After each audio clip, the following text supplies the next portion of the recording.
नमस्कार दोस्तों, DD red के एक और एक्शन वीडियो में आप सभी का स्वागत है। मैं हूं आलोक। तो आज जो वीडियो लेकर आए हूं वो वीडियो है कमर चीमा जी का और इसका टाइटल है Tarar says India laughing at Pakistan election developments. अच्छा, भारत हंस रहा है? हंसेगा ही भाई। पाकिस्तान में जिस तरह के इलेक्शंस हुए हैं और उसके बाद जिस तरह से वहां पे लफड़े चल रहे हैं, तो हंसना तो बनता है। चलिए देखते हैं क्या कहते हैं, क्या बातचीत हुई। तार साहब, पाकिस्तान के अंदर एक तारीख लिखी जा रही है और अभी जो इलेक्शंस हुए हैं उसके अभी मुकम्मल रिजल्ट नहीं आए। इसके ऊपर भी बड़े क्वेश्चन मार्क लगे हैं। तकरीबन इस वक्त जब मैं आपसे बात कर रहा हूँ तो तकरीबन 225 नेशनल असम्बली की सीटों के रिजल्ट आए हैं आउट ऑफ 265, जिसमें इमरान खान की पार्टी इंडिपेंडेंट्स जो है वो तकरीबन 75 के करीब है। 90 लिखी हुआ है लेकिन उसमें कहा जा रहा है वैसे भी इंडिपेंडेंट्स मौजूद हैं। PMLN 64, People's Party 50। तार साहब, ये जो 5 साल हैं आप कैसे देखते हैं? हम मजीद क्राइसिस में हैं। एक तबका कह रहा है हम क्राइसिस में हैं, शायद हम दोबारा बेवकूफ़ बन गए हैं क्योंकि एक पॉपुलर लीडर के जो बयानिया है उसके हम गुलाम बन गए हैं। How do you see this? Pakistan की सियासत और पाकिस्तान की जो सिमत है, डायरेक्शन है, अगले 5 सालों में आपको तार साहब कैसे नजर आती है? जी मतलब दो चीजें। मैं इसको ड्रामे की दूसरी किस्त, ये एक कॉमेडी ड्रामा नहीं है, ये एक ट्रेजेडी से भरपूर, फिक्शन से भरपूर ड्रामा है। उसकी दूसरी किस्त का टाइम हो चुका है मेरी नजर में। ये आप इस पॉइंट पे खड़े हैं। अब मैं इसको फोरकास्ट ये करना चाहूंगा इस तरह के, अब बकरा मंडी का भी ये समझिए कि इस ड्रामे की दूसरी किस्त का नाम है बकरा मंडी। अब बकरा मंडी खुलेगी। जो करप्शन के पैसे आपके इस सिस्टम के अंदर मौजूद है वो हाथ चेंज करेंगे। बस से ये इससे शुरू हो चुका है। वो जो इंडिपेंडेंट का एक ड्रामा है उससे बकरा मंडी बनेगी। इसमें बोरियों के हिसाब से पैसा, करोड़ों के हिसाब से।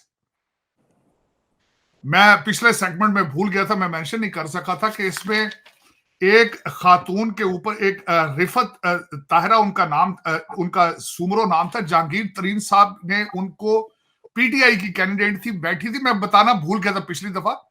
उनके ऊपर एलिगेशन था कि 35 करोड़ रुपया और कनेडियन PR उन्होंने अपने इन्वेस्टमेंट के लिहाज से वीजे पे सौदा किया था अपने टिकट का। तो वो एक एक एक रेट उन्होंने सेट कर दिया था उस वक्त, 35 करोड़ रुपया। उन्होंने पीटीआई की टिकट होल्डर थी लेकिन वो बैठ गई थी, उन्होंने 10 बरदार हो गई थी। तो अब उसमें उसका दूसरा केस शुरू हो चुकी है। अब मैं वो बताना चाहूंगा आपको कि मैंने रात को जब ये इंडिपेंडेंट जीतने शुरू हुए तो मेरी नजरों के सामने दो शख्स आए, तो मैं उनका नाम लेना जरूर समझूंगा। उस्मान बुजदार को मैंने बहुत मिस किया। अब मुझे लग रहा है कि अब उनके छोटे भाई को ढूंढा जाएगा कहीं से। मुझे मोहतरमा फरा गोगी बहुत याद आई, मैंने बहुत याद किया। मैंने कहा काश आज वो पाकिस्तान के अंदर होती तो इलेक्शन अपने पार्टी को अपनी आंखों के सामने जीतता देखती। अब दूसरा जो मैं बताना चाहूंगा कि इस वक्त आप क्या हैं, आप हैं क्या। दो खबरें हैं। एक तो मैं ये आपने अर्ज किया है कि शायद एक ऐसा तबका है जो एक कल्ट बन चुका है। वो कल्ट, और जो दुख वाली बात है, वो मजहबी कल्ट है। वो कल्ट एक नॉर्मल कल्ट नहीं है, वो कामाकाजी कल्ट है। Kamikaze cult. वो कहते मुर्शद है पाकिस्तान, वो कहते मुर्शद नहीं तो पाकिस्तान भी नहीं चाहिए। उन्होंने कहा था काश सियालकोट। तो जिन लोगों को कामागाजी नहीं पता उनके बारे में बता दूं कि वो ड्रोन्स जो आत्मघाती ड्रोन्स हैं, ये वो उनकी बात हो रही है, फिदाइन ड्रोन्स, आत्मघाती ड्रोन्स, उनकी बात हो रही है कि कामागाजी बन चुके हैं। हमसे हाथ से चला जाता और उनके मुर्शिद साहब फरमाते थे कि चोरों से बेहतर है पाकिस्तान के ऊपर कोई एटॉमिक अटैक कर दे। ये वो कल्ट है, ये उस कल्ट के हाथों में जा रहे हैं आप। तभी मैंने कहा था कि ट्रेजेडी के ड्रामे की दूसरी किस्त शुरू हो चुकी है जिसका नाम है बकरा मंडी।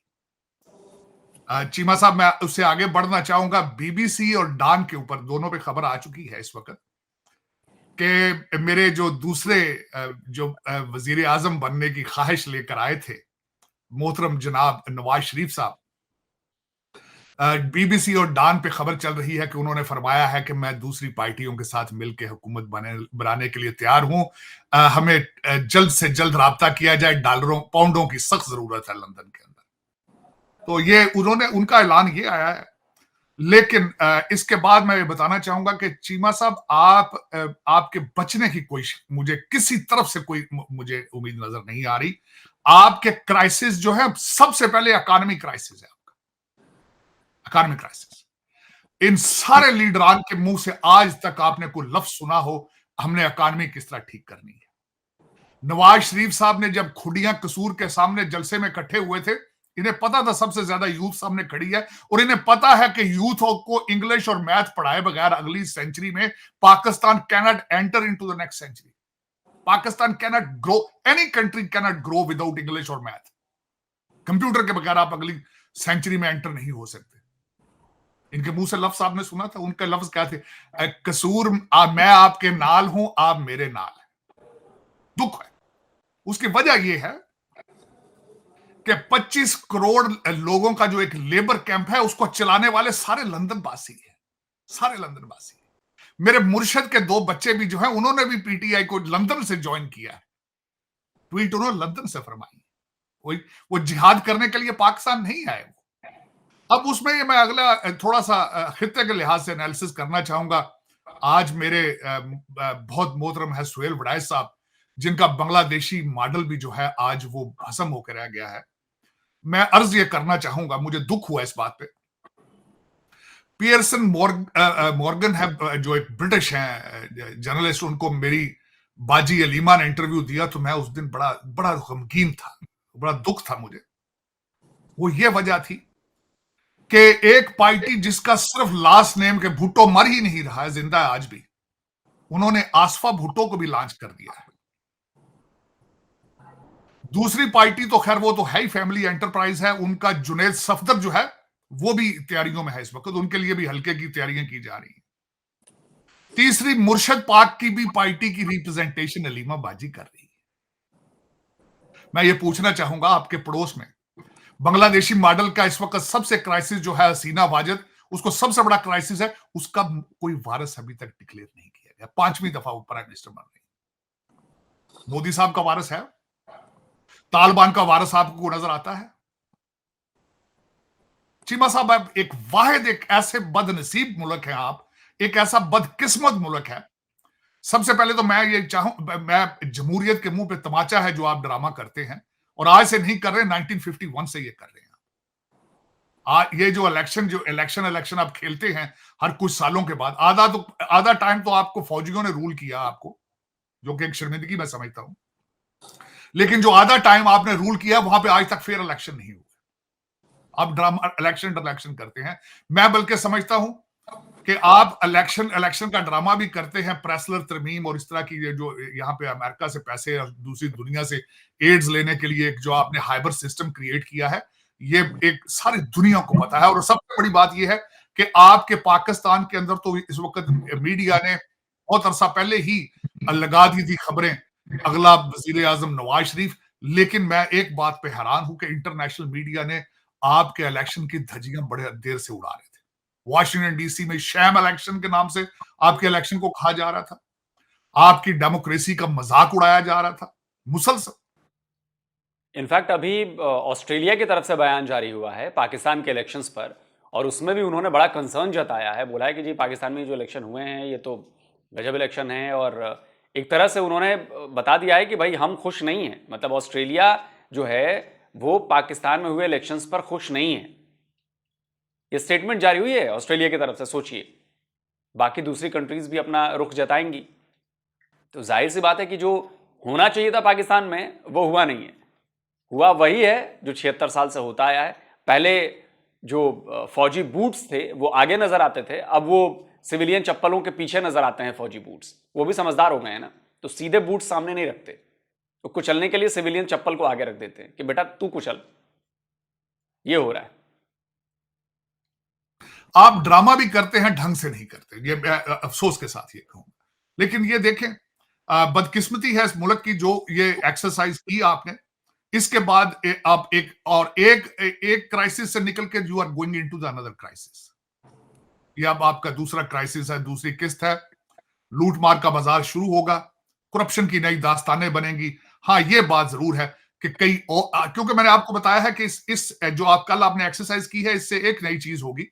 इकोनॉमी का नाम होता है सर्कुलेशन ऑफ वेल्थ। वो जो करप्शन का पैसा है वो कुछ हाथ बदलेंगे, कई नए करोड़पति बनेंगे, कई उनमें वकील भाई होंगे जिनको नए टिकट मिले थे इंडिपेंडेंट, कई तो वो अमीर हो जाएंगे। कई क्योंकि जिसको टिकट देते थे उठा लिया जाता था, कई लोग दलेर थे, यूसी लेवल के लोग थे, उनको टिकट भी मिले। तो वो जो करप्शन का पैसा है वो हाथ चेंज करेगा, नए करोड़पति बनेंगे। दुबई में प्रॉपर्टी की एक्टिविटी बढ़ेगी, लंदन के वीजों की डिमांड बढ़ेगी, अमेरिका कनाडा लोग भागेंगे। ये एक एक्सरसाइज दोबारा शुरू होगी।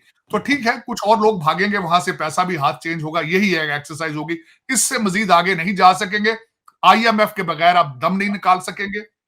गुर्बत में मजीद नीचे गरीब से गरीब होगा, अमीर से अमीर तरीन होगा।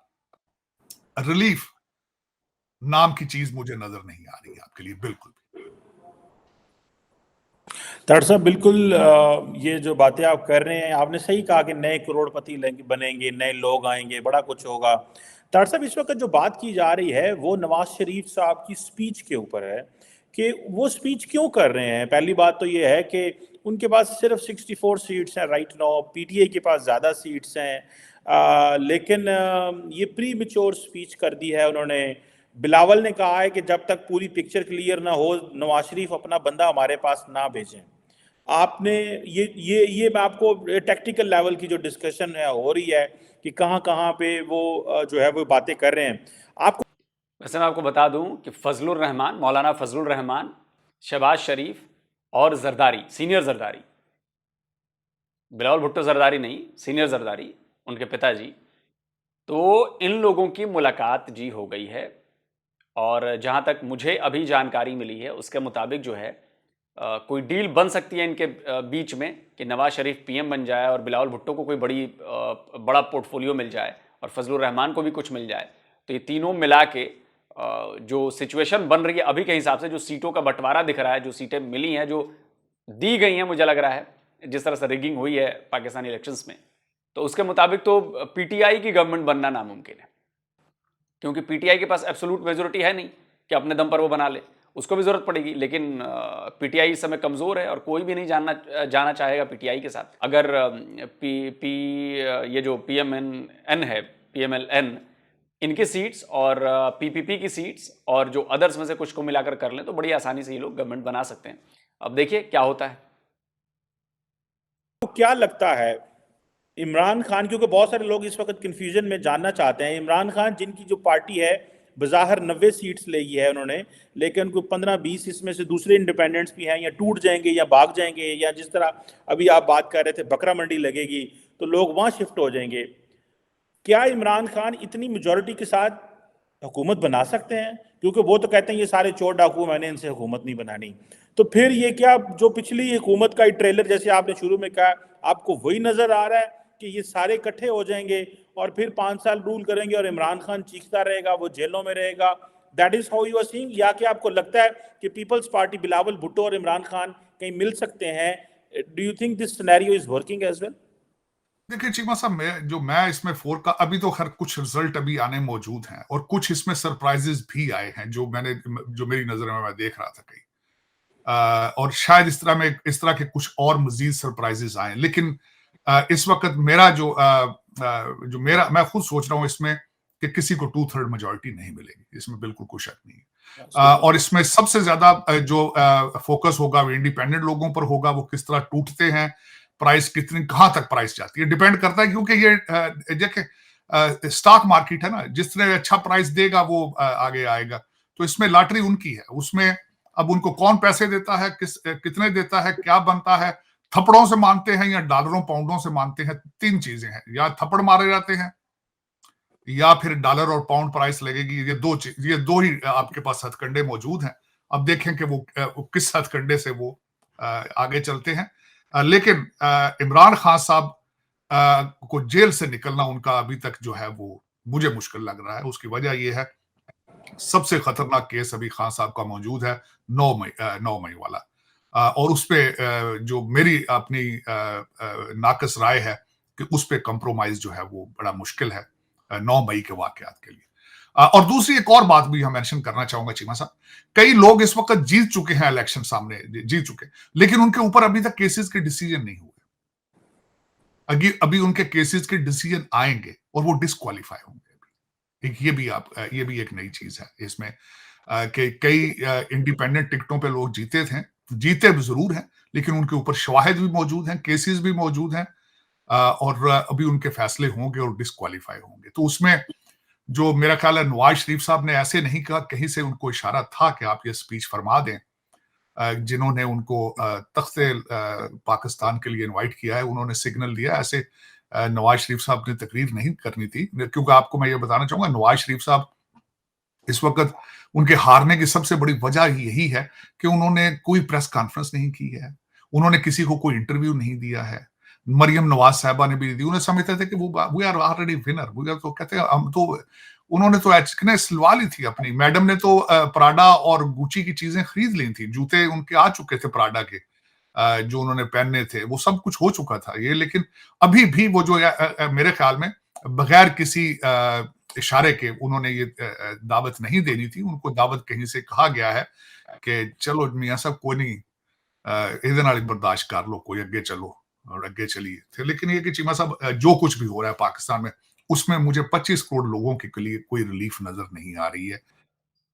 अच्छा, नवाज शरीफ ने जीतने का ऐलान कर दिया अपनी सीट से, और उसका जो रिजल्ट है वो बड़ा ट्विटर पर बड़ा वायरल हो रहा है। उसमें जितने वोट टोटल पड़े उससे ज्यादा वोट नवाज शरीफ को मिल गए, पता है आपको? वो जो पर्चा वायरल है, पता नहीं वो सच्चा है झूठा, आई डोंट नो, लेकिन कई बड़े लोगों ने वो पर्चा शेयर किया है, पाकिस्तान से शेयर हुए हैं, भारत में शेयर हुआ है, और जितने वोट टोटल पड़े उससे ज्यादा वोट नवाज शरीफ को पड़े। तो है ना कमाल की बात। अब पता नहीं सच्चा है झूठा है मुझे नहीं पता, लेकिन अभी तक तो लग रहा है कि ये सच्चा ही हुआ है, आई डोंट नो। दुख के साथ ये मैं कहूंगा, क्योंकि इकॉनमी, टेररिज्म और करप्शन, ये तीनों चीजें आपको कैंसर की तरह, जिस तरह कैंसर कहते हैं ना जी, फेफड़ों में आ चुका है। कैंसर आपके बोन मैरो में जा चुका है, आपको ब्लड कैंसर हो गया है। ये तीनों चीजें एक ब्लड कैंसर की तरह आपको खा रही हैं।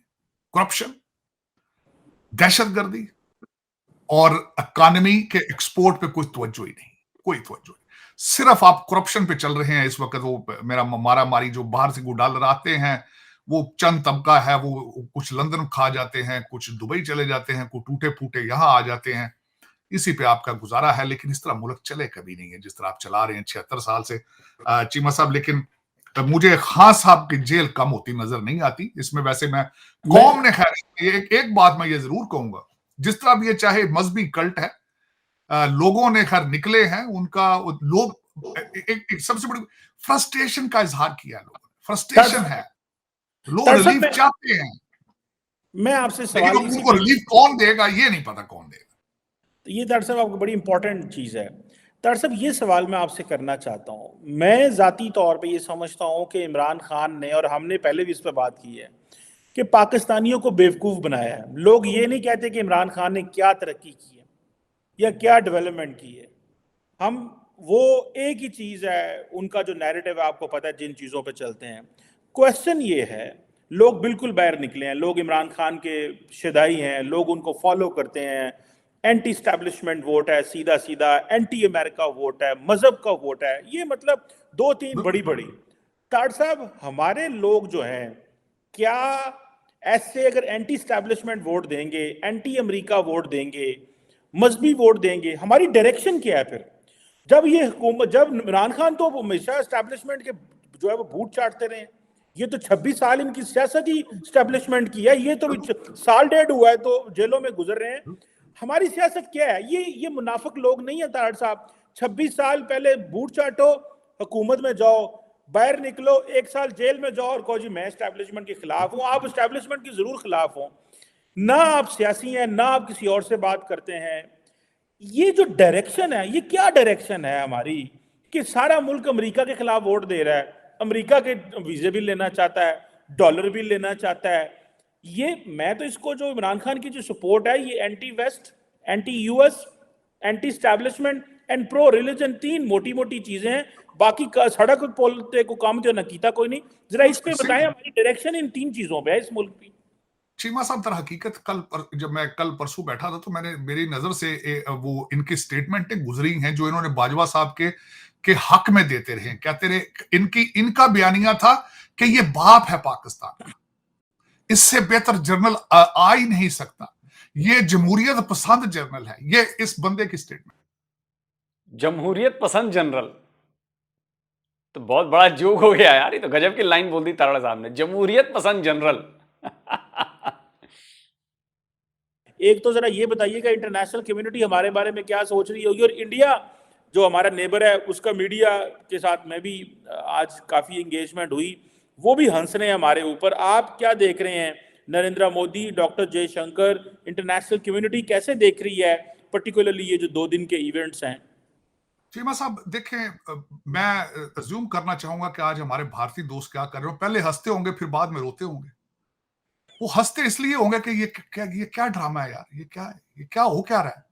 रोते इसलिए होंगे कि हम तरक्कियों पे जा रहे हैं, पड़ोस में आग लगी हुई है, पड़ोस का कोई फ्यूचर ही नहीं है, एक ऐसा कंट्री जिसके साथ हमारा बॉर्डर अटैच है। नहीं तारड़ साहब, इस मामले में मैं इससे सहमत नहीं हूं। हम रोते नहीं हैं, हम हंसते हैं जरूर। हाँ, अफसोस करते हैं कि एक कंट्री क्या हो सकती थी और आज वो क्या हो गई है, भारत से नफरत की वजह से, हिंदुओं से नफरत की वजह से। पाकिस्तानी कौम में जो नफरत के बीज बोए गए पिछले 76 सालों में, उस नफरत ने पाकिस्तान को यहां तक पहुंचा दिया है।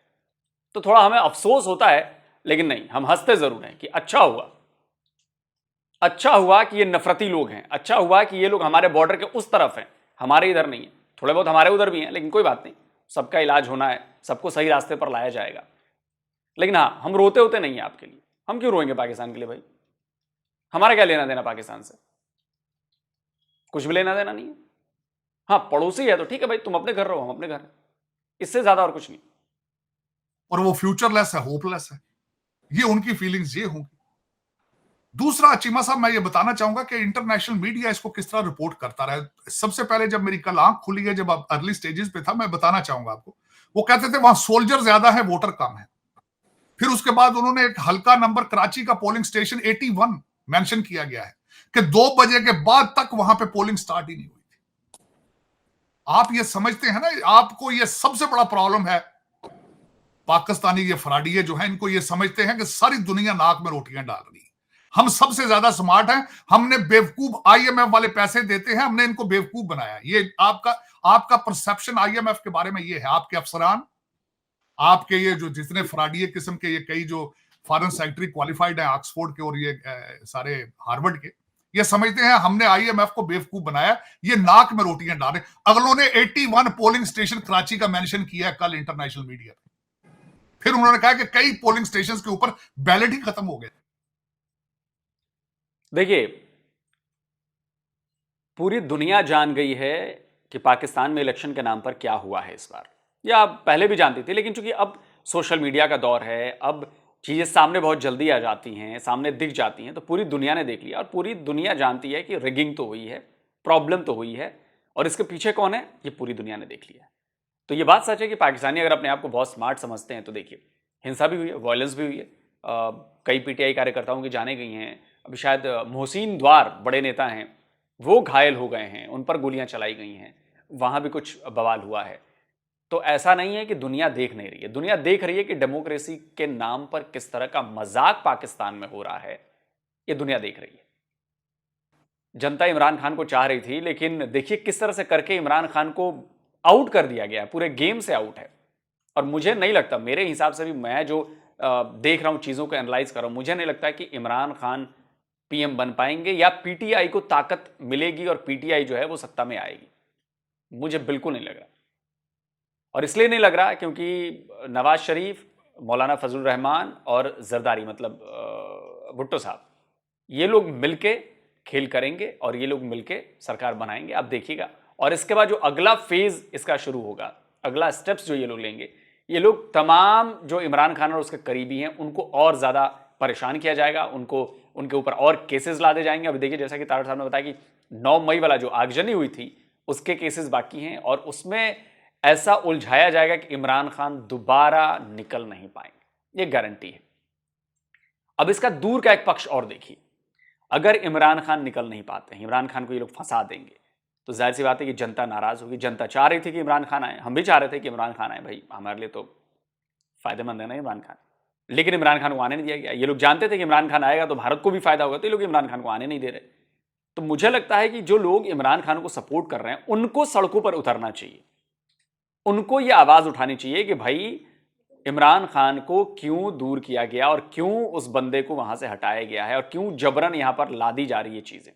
तो अगर जनता नहीं निकली और जनता अगर डर गई, मुझे पता है कि जनता बहुत डरपोक है पाकिस्तान की, वो तो तब उन्होंने विरोध नहीं किया जब ये अब्दाली आते थे, गौरी आते थे, गजनवी आते थे, मोहम्मद बिन कासिम आया, हाँ भाई चलो भाई रास्ता बनाते हैं, चलो ये सब किया उन्होंने।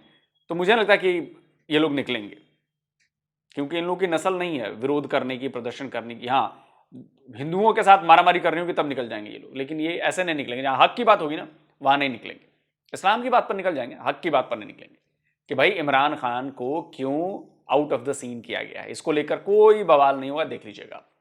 और अगर बवाल हुआ, अगर पाकिस्तान की जनता जो है वो जाग गई, तो हो सकता है कुछ अच्छा हो जाए, क्योंकि जब तक सामने वाली पार्टी को आपकी ताकत का एहसास नहीं होगा ना, तब तक वो कुर्सी नहीं छोड़ने वाली। तो अब ये पाकिस्तान की जनता को डिसाइड करना है कि वो पाकिस्तान को कैसा भविष्य में देखना चाहते हैं। अगर अच्छा देखना चाहते हैं तो सड़कों पर निकलिए, और ये जो जिम्मेदार लोग उनको पकड़ पकड़ कर घसीट घसीट कर सड़कों पर निकालिए, वरना बहुत मुश्किल हो, चाहे फौजी हो चाहे वो दूसरे नेता हो। वरना फिर यही अपना बयां करते रहिए कि जी हम पर बड़ा जुल्म होता है, हमें 76 साल में लीडर नहीं मिला। एक लीडर मिला है तो भाई उसको लेकर आओ ना, तुम्हारे ही सपोर्ट से तो बढ़ेगा आगे, तुम्हारा सपोर्ट ही नहीं है।